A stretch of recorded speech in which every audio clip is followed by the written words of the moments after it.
Hello, everybody, and welcome to Journey to Accreditation. We are on Standard 6 today. I hope everyone has been working hard on their reports. Just to let everyone know, thank you for checking the channel, for liking and subscribing. And of course, should you have any questions, you're more than welcome to ask on the New South Wales Casual Teachers page. We're joined today by Chloe, and hopefully we'll have a few more people joining us today. Today, we will be talking about Standard 6, which I think will be probably the easiest of all the standards to collect evidence from. So without further ado, let's get the show on the road. And Anne has just joined right on time as we're recording. So hello, Anne. Okay, so to begin, let me get the PowerPoint up. Okay, I'm just going to share with you the PowerPoint presentation. Can you just send me a chat to let me know if you can see it? Okay. All right, perfect. All right, so just a quick recap of what we will be doing today. There will be a review of Standard 6, a piece of evidence for my report that you can use will be shown a little bit later. I'll walk through the types of evidences you can pick up, strategies for collecting evidence, my evidence for my report that was used, a quick run through about annotations, and then my annotation before some questions and answers. So, Standard 6, okay, engage in professional learning. I think of all the standards, personally, I think this is actually the easiest one to collect evidence for, because you're given quite a wide range of avenues to be able to collect this, to collect the evidence. Professional learning is the bread and butter of our job as teachers. We are required to constantly undergo professional learning. Now, it's always the giggle and the complaint that we end up being put into professional development courses or professional development after school or something that is like quote unquote useless or information you already know. But for this context, any professional learning that you undertake as a willing participant. So that you are actually saying, I want to do this, it's informing my teaching practice, and consequently, this will help the students be able to achieve the best outcomes that they can. So just going through the professional engaging in professional learning Standard 6 descriptors. 6.1.2, use the Australian Professional Standard for Teachers and advice from colleagues to identify and plan professional learning needs. This one really focuses on the Australian Professional Standards for Teachers. So it's going to really require you to have a thorough understanding of all the descriptors and how they apply to your professional learning.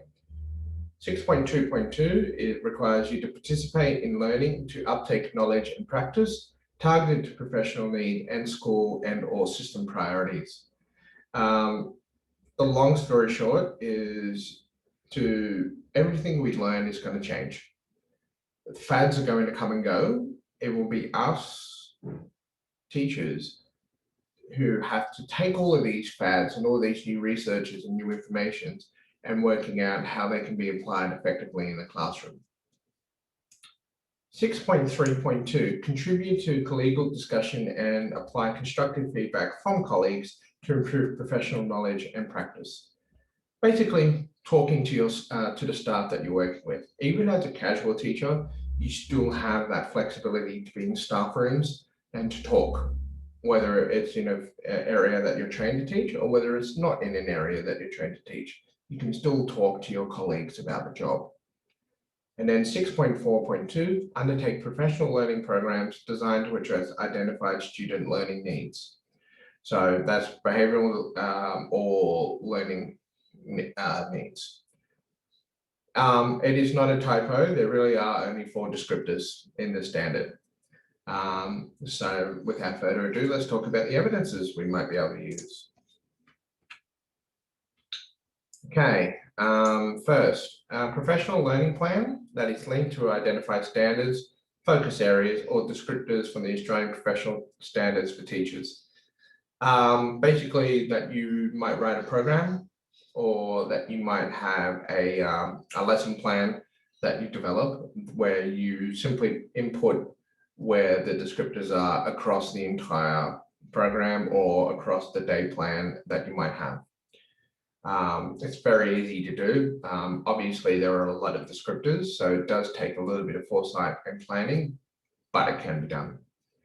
You can use meeting records with the supervisor or colleagues regarding your observed teaching, your lesson planning, and student achievements that are linked to identify standard focus areas or descriptors. So basically, meeting records are really good if you get invited to a faculty meeting about, staff meeting or faculty meeting, and you ask for notes. You can use that as part of, discussing some of the challenges that are happening in the classroom, or some of the challenges that are occurring in that learning area generally. And being able to have evidence to say that you had that discourse happening is a really, really good piece of evidence to hold on to. You can use performance appraisal documents. So basically, PDPs are really good for this,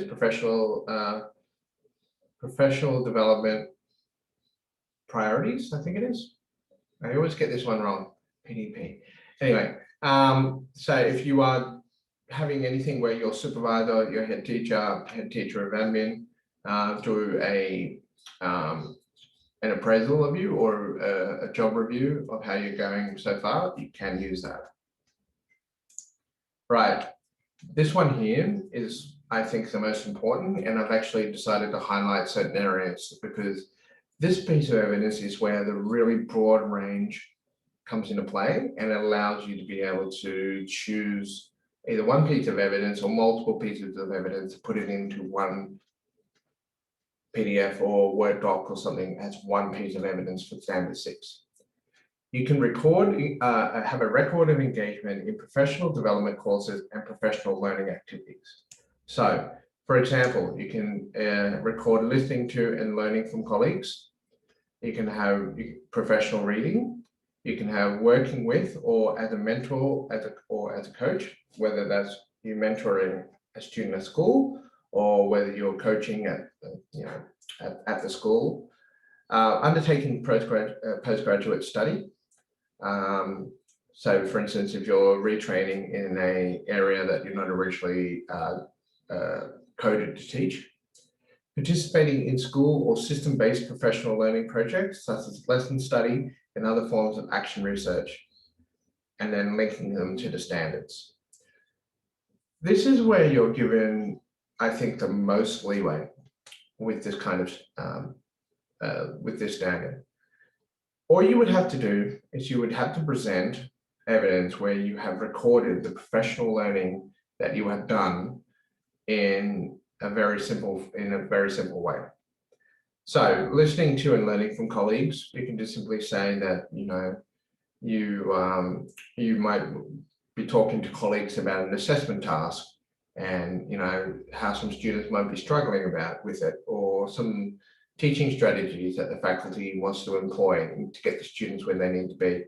Mark that in your diary, make the cliff notes about what that meeting might be. That can work as evidence. Professional reading, an absolute goldmine.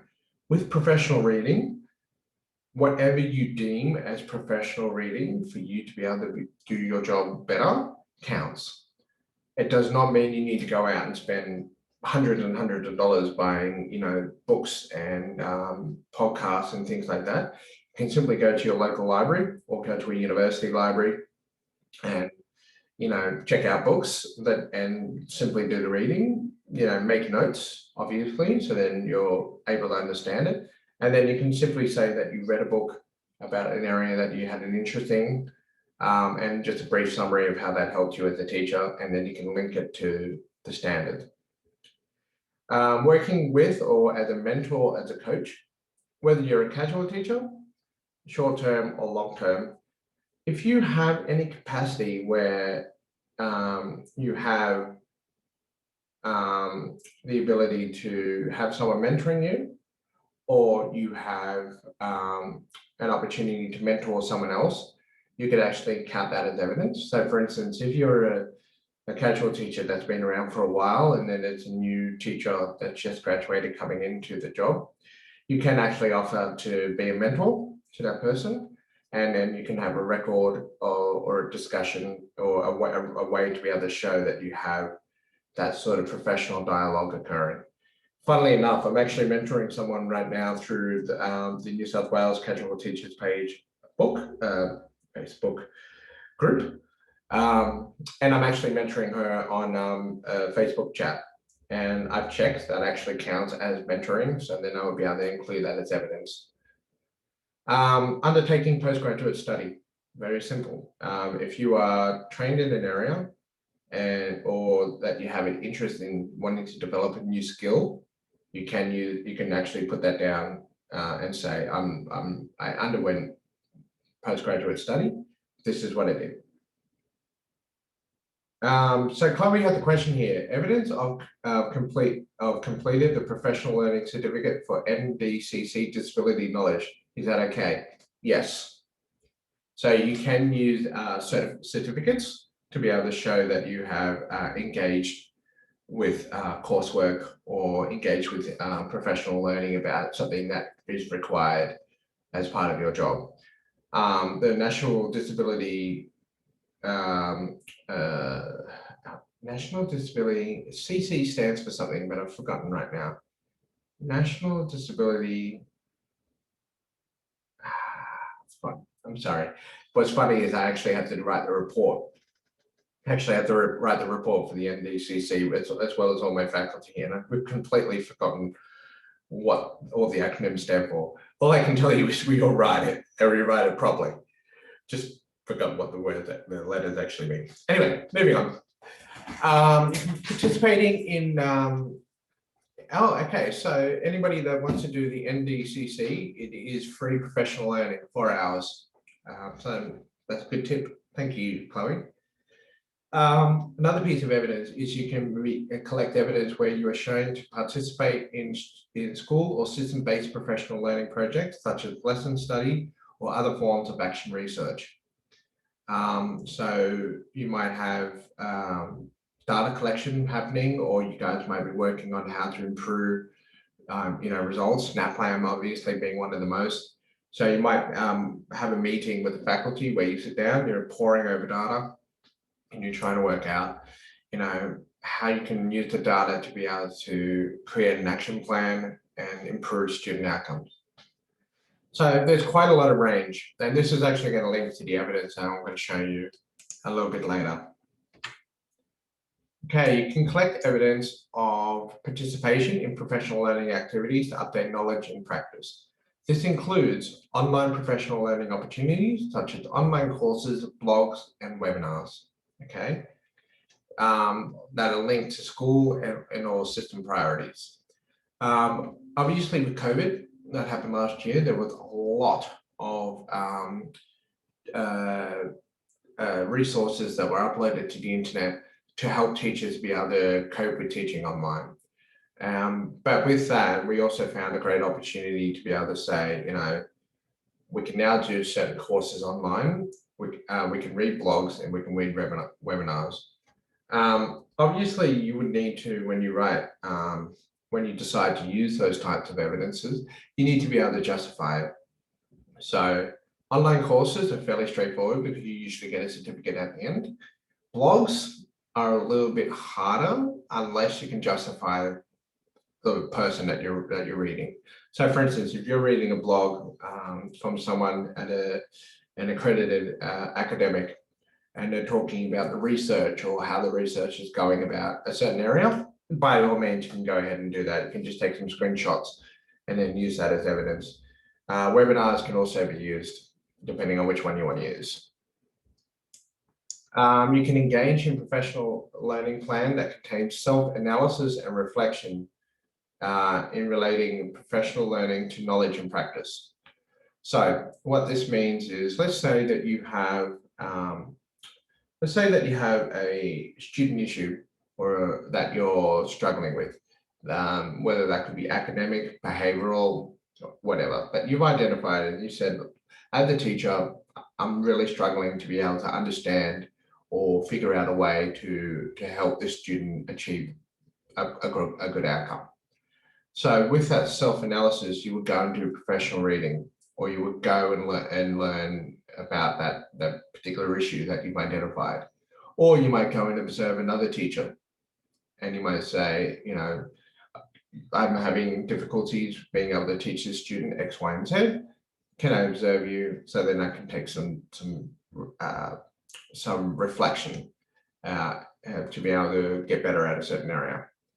So long as you can link that to the needs of the school, the system, or the student, you're more than welcome to use that evidence.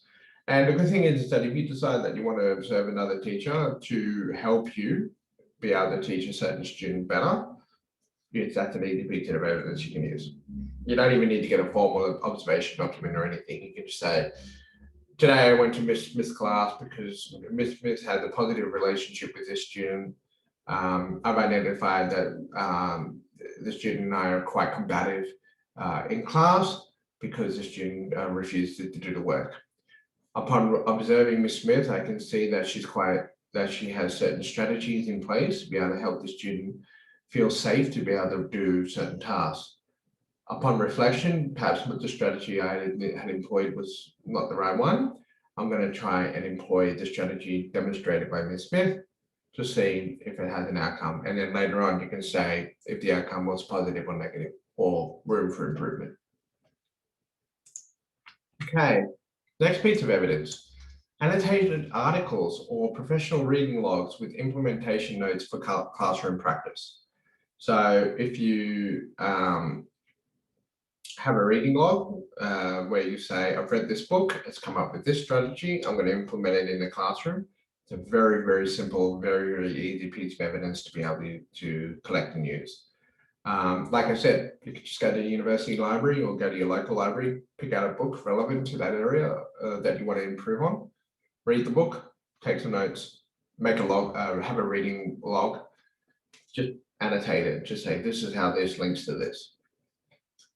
Documented reflection on practice arising from a professional discussion with a colleague. So this is not always in the context of a negative conversation that you have with a colleague.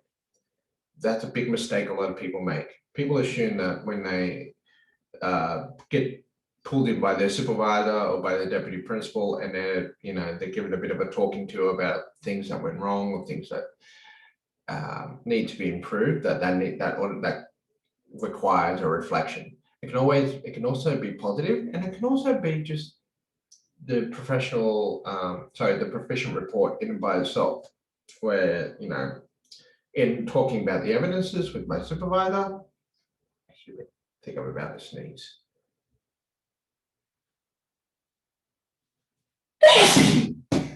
I apologize to everyone who had to hear that. Sorry. It can also be about the professional, proficient report that you're writing. So you can actually say, hey, as part of the evidence, when we sit down and talk about this together, I'm just going to write a reflection on this conversation that we're having together about my practice and how me and my colleague were able to talk about it. Were we able to talk about it in terms of stories to each other? Were we talking about it in reference to best practice? Were we talking about it in relation to specific students? Chloe just said thank you. Sorry, bless you for the sneeze. Thank you, Chloe.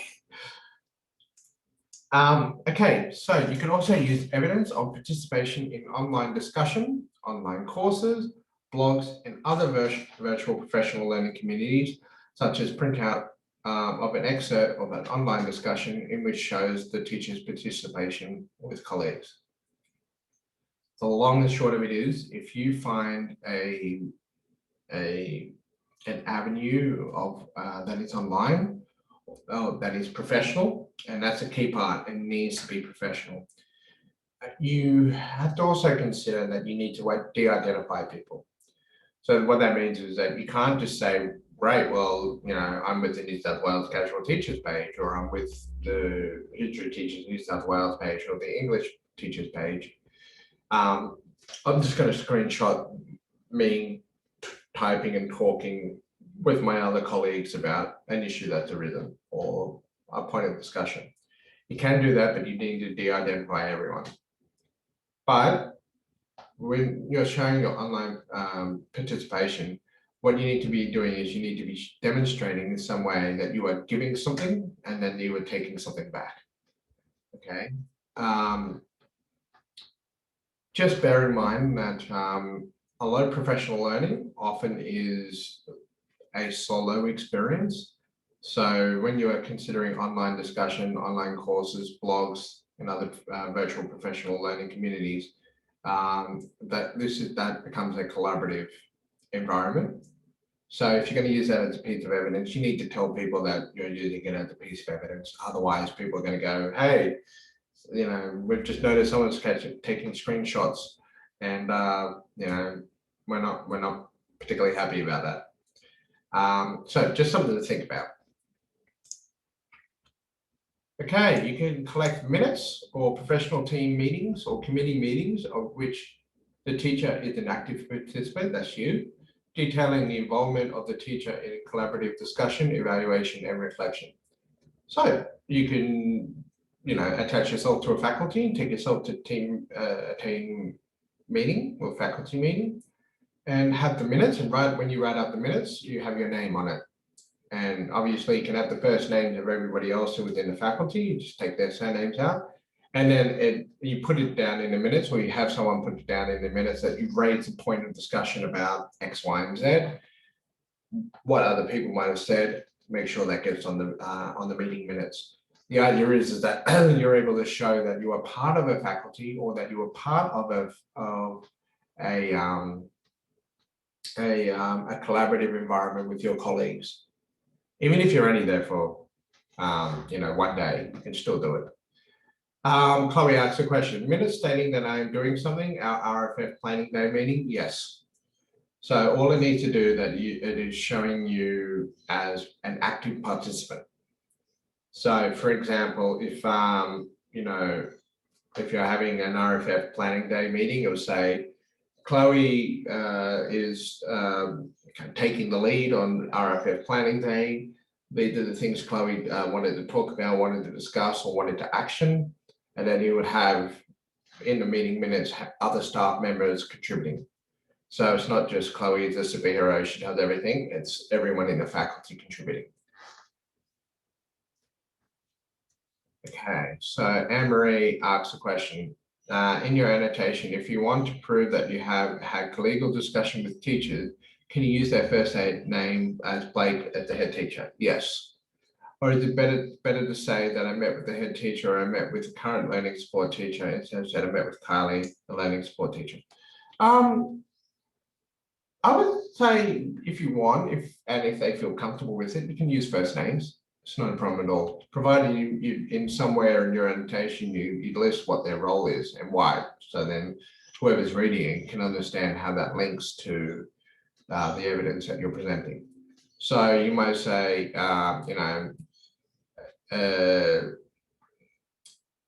Blake is the head teacher of my faculty, or Blake is the head teacher of X faculty. I approached him to talk about X, Y, and Z. You do need to cover the surnames as just good practice generally to de-identify people where you can. Your supervisor being the exception, because your supervisor is going to be reading the report. So for instance, in my report, there were times where I had my supervisor's surname in parts of the report, and that was considered okay because he was my supervisor, he was going to read it. But there may be times where there will be people who do not want to be identified, and that's fair to them, and it's not a reflection on them or on you or on anybody really. It's just common courtesy. Anne-Marie says, thanks. Can we have the student's first name on their work? This is where it's interesting. If the student had a generic first name, Jane, James, Chris, Sarah, things like that, yes. If the student has a unique name that could easily identify them, no. I know that sounds weird.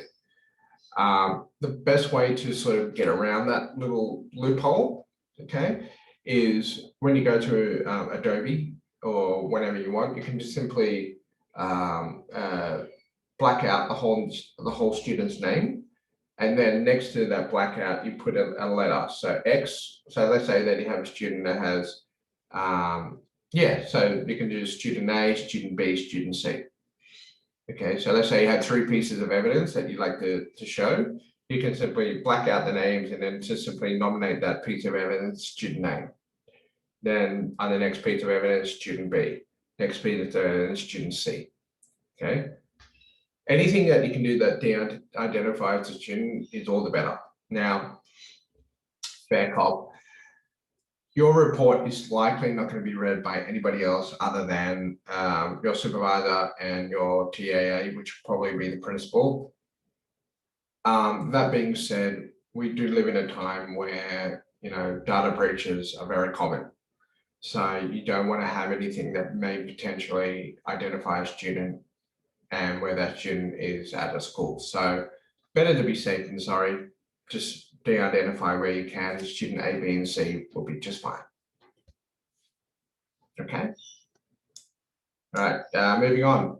You can collect evidence of engagement in regular constructive feedback with colleagues, including feedback aimed at supporting improvement in professional practice and annotation of a sequence of lesson plans and or teaching and learning programs accordingly.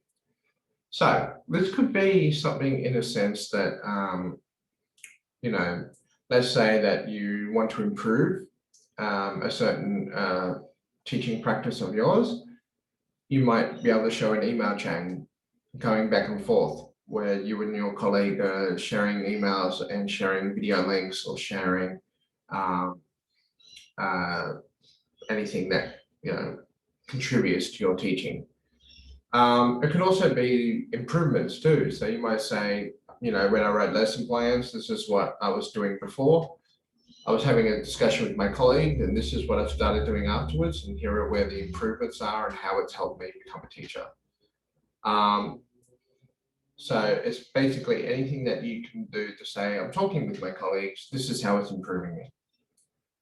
Chloe asked a question, can you put student B? We've answered that one. Feedback on Pdp observation, you can do that as well, yes. So if you want to do feedback in regards to your Pdp, by all means, go ahead. That shouldn't be a problem at all. Right. Okay, a little bit more evidence and then we're almost done. You can use modified sequence of lesson plans or teaching and learning programs in response to specific professional learning programs that address identified student learning needs. So basically, when you make a modification to a student, if you go off and do some additional reading or some additional professional learning about that student's need, how you modify your lesson plan and where those ideas or where those modifications came from.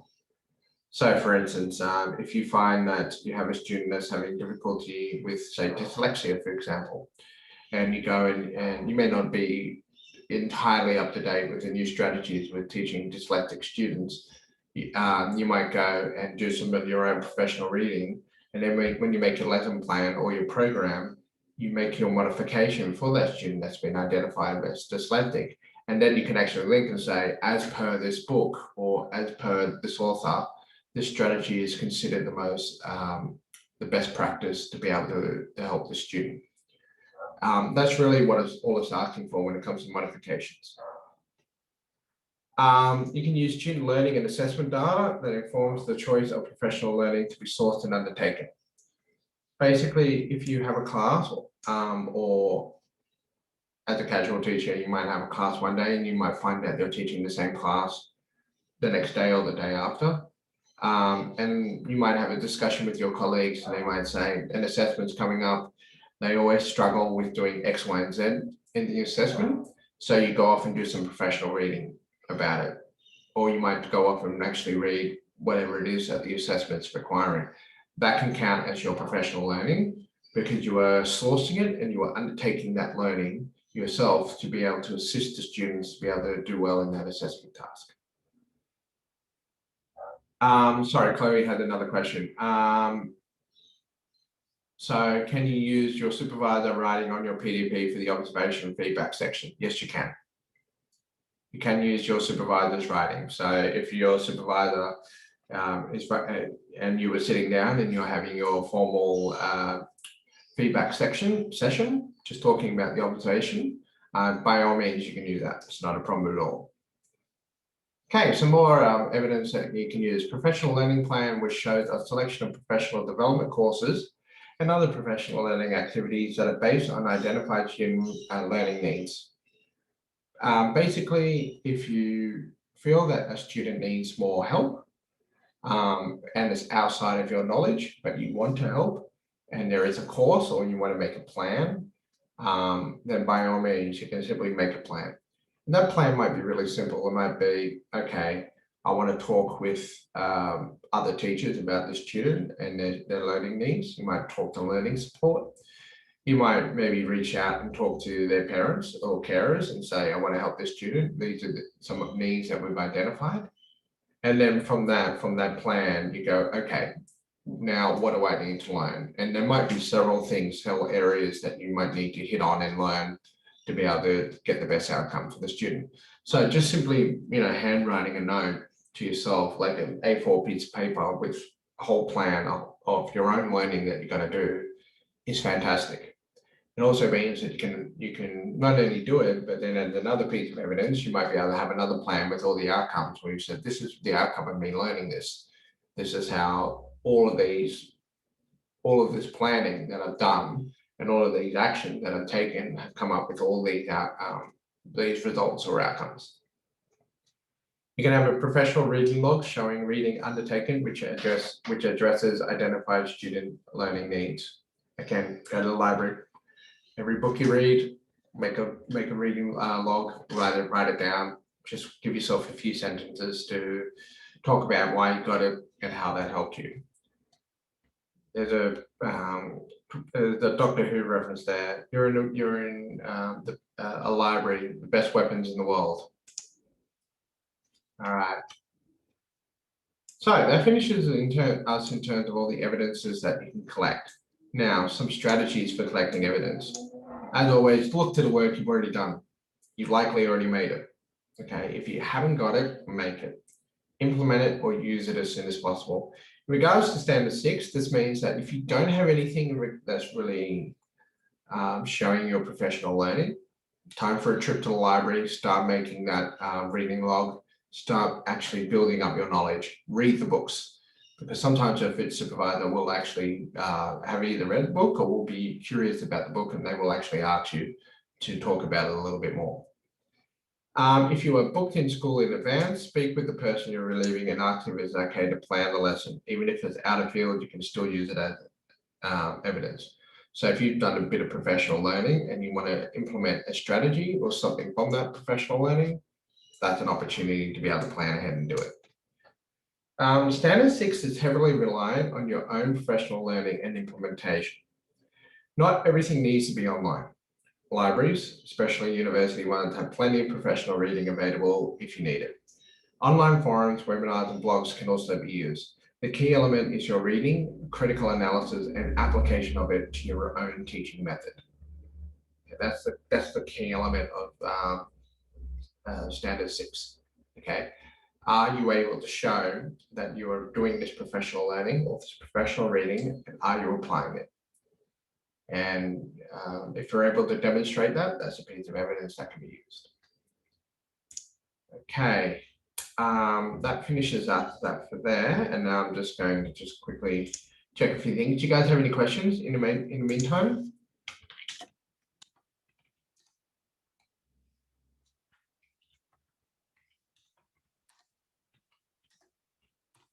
I'm just chatting with all good at the moment. Fantastic. Okay, moving on. Let me show you a piece of evidence from me. This will be a sample of Standard 6.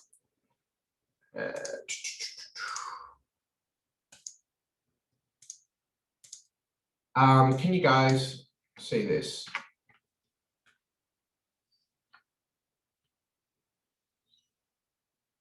Okay. So I was very lucky at the school that I was at, and even as a casual teacher, I was invited to attend their staff professional days, staff development days. And what I was able to do is I went through all of it, and I went, okay, how can I show my professional learning?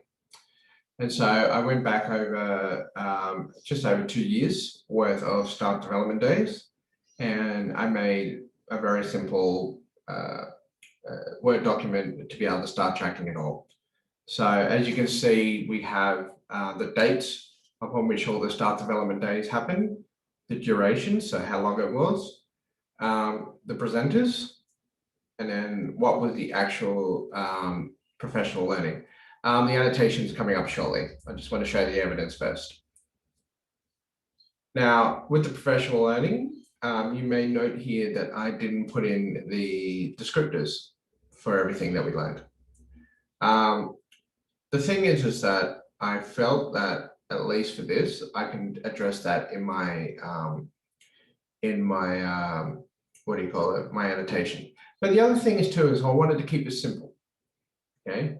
And simplicity, when you are doing this, is key to be able to simply say what it is that you learned, or how long it took, or who was involved. Is all they really need to know. And the good thing is that I actually sat down with my supervisor on the day that I was making my professional log, and I went through all the old staff development day notices, and we went through them together. And even he kind of went, "Wow, okay, we've covered a lot." So this is a very simple piece of evidence that I knocked up together. It took me about 2 hours and a whole lot of investigative running around the faculty and pulling out different folders and saying, surely you've got the staff development day thing. But once it was all done, this was the evidence that was put together. Any questions?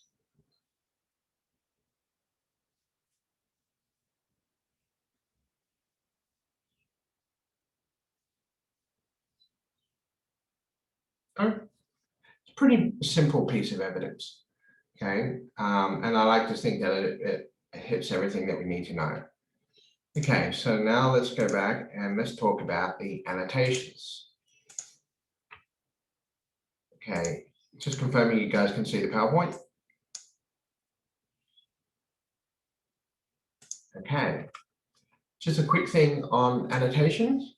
The purpose of each annotation is to explain how and why the selected evidence shows that your teaching practice meets the standard descriptor. Annotations should provide the context for the evidence in order to situate the work as, such as the what, who, why, or when the evidence was collected. Annotations should identify and explain how the evidence meets the specific standard descriptors, and annotations should articulate the impact of student learning relevant to the specific standard descriptor. A few tips. Chloe and Anne have probably heard this. I've heard this 6 times now, so apologies for Groundhog Day. Annotations should provide sufficient detail so the evidence can be understood by others outside of the teacher's context. Basically, I should be able to hand this to someone on the street. They should be able to understand exactly what I'm trying to say. Write your annotations in Microsoft Word or a writing program. This will make editing much easier. Keep the language simple, accessible, and professional. Annotations should be between 300 and 501 words. The NESA Etams has a word limit. So when you upload your evidence, you tick your boxes for the descriptors, and then you have a little text box. It does have a limit on how many words you can put in. And then the supervisor will be reading the annotations. The TAA will also have access to the annotations after you submit it. So you submit it, supervisor gets it.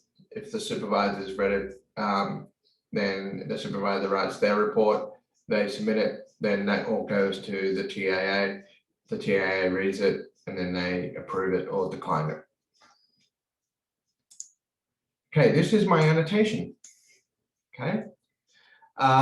This is, of all my evidences, I think this was the least amount of writing that I did. Okay, here we go. This is my professional log sample that was a record of all of my meetings, staff development days, and professional learning during my time at National Boys High School.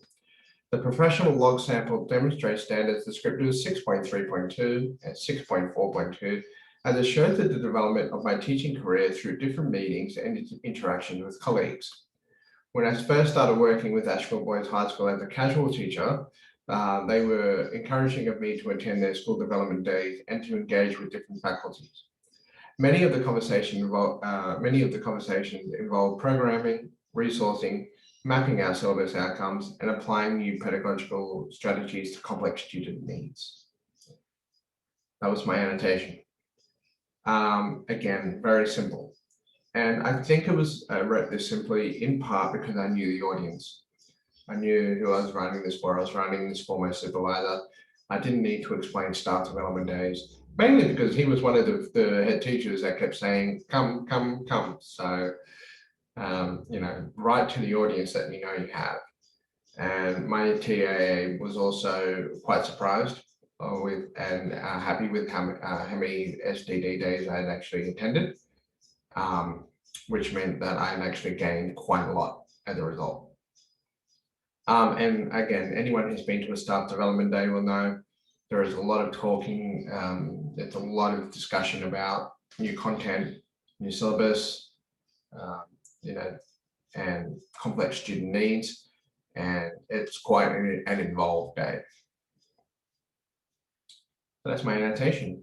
Any questions?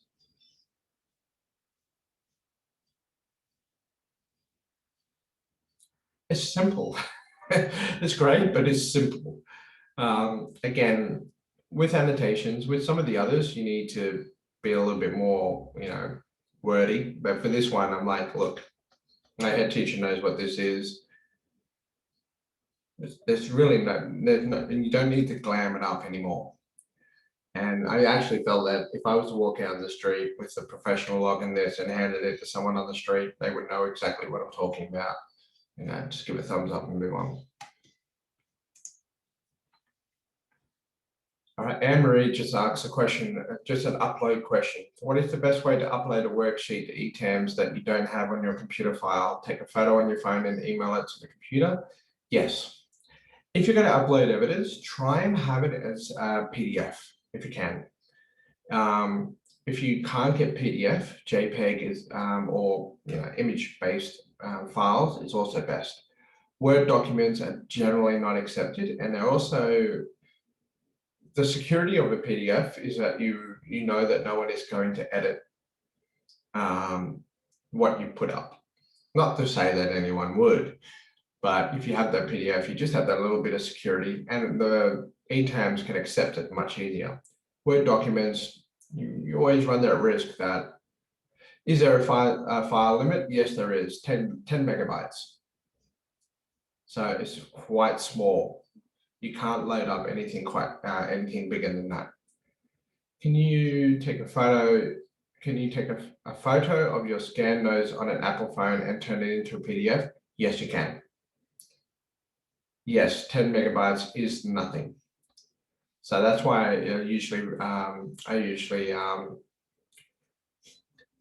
you can zip your files if you want to upload them. The easier way to do it is if you have a PDF, is you can compress the PDF.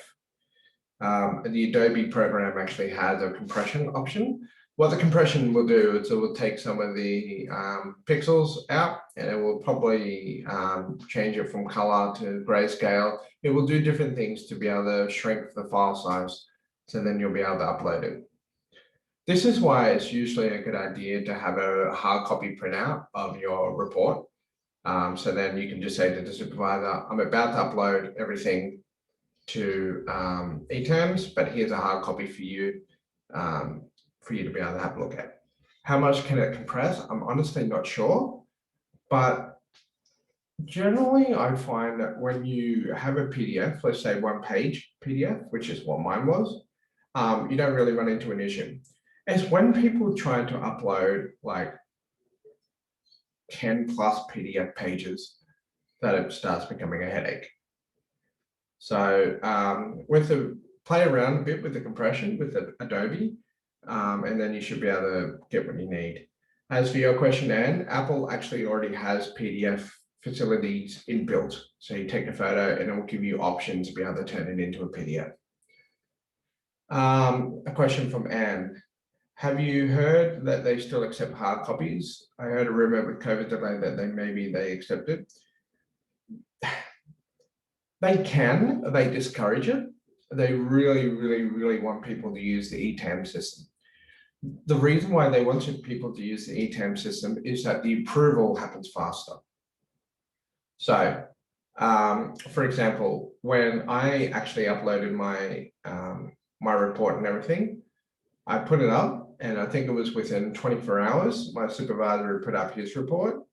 And then on the day my supervisor put his report up, my principal approved it. I think it was within about 4 hours. And then I got the notification email from Nessa that my proficient report had been approved, and then I moved and I became proficient. It was a very fast process. And I think with Etams it's better because in that way they can actually track your progress in a much easier way. I have heard that you can mail in your report as a hard copy, but that may have quite a lot of delays. So you need to bear that in mind. Do try if you can to try and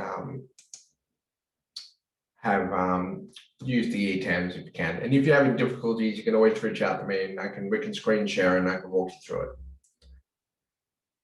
Chloe asks a question, should you put two evidence on one page, reduce the font? If you can. Don't feel like you're backed into a corner with doing that. However, if you can put your evidence on the one page or say 2 pages, it's not just the file size, it's also what your supervisor has to go through. Okay, so if it's just 1 to 2 pieces of paper, your supervisor will be able to have a quick look at it and go, yep, okay, I'm happy with that. And then look at your annotation, quick, yep, okay, I'm happy with that, and then move on. Because most supervisors generally will want to go through however many pieces of evidence you've got in a fairly quick order. So, if it's 1, 2 pages, because what happens is when you upload it to Etams, your supervisor on their side can download it to their PC and then look at your evidence. So the less that they've got to download and the less that they've got to look at, the better. So yeah, so 1 evidence per page, annotations on the same page. Yes. Again, though, when it comes to how much evidence you're going to put into any standard, okay, don't feel that you have to sacrifice an element in order to be able to have it fit on the page or something like that. If it takes up the whole page, one thing that I find that's really good is just print out that page and then get a pen, black pen, blue pen, whatever, and just annotate across the page and then scan that page. Because there's no hard and fast rule to say that you're not allowed to have any handwriting as part of your annotation. Okay, so make your life a lot easier. If it takes up the whole page, that's fine. Print that page out, annotate with pen, scan the PDF, upload that. And, and that makes your life a lot easier.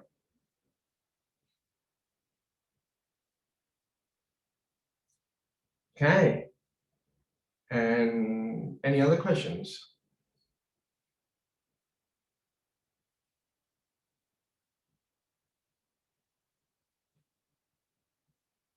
Okay. All right. I think I'll finish that up for our recording for tonight. I hope you guys enjoyed Standard 6. Again, if you have any questions, leave any comments, and I would be happy to help. Enjoy. 1 more standard to go, and then we're done. All right. Bye-bye.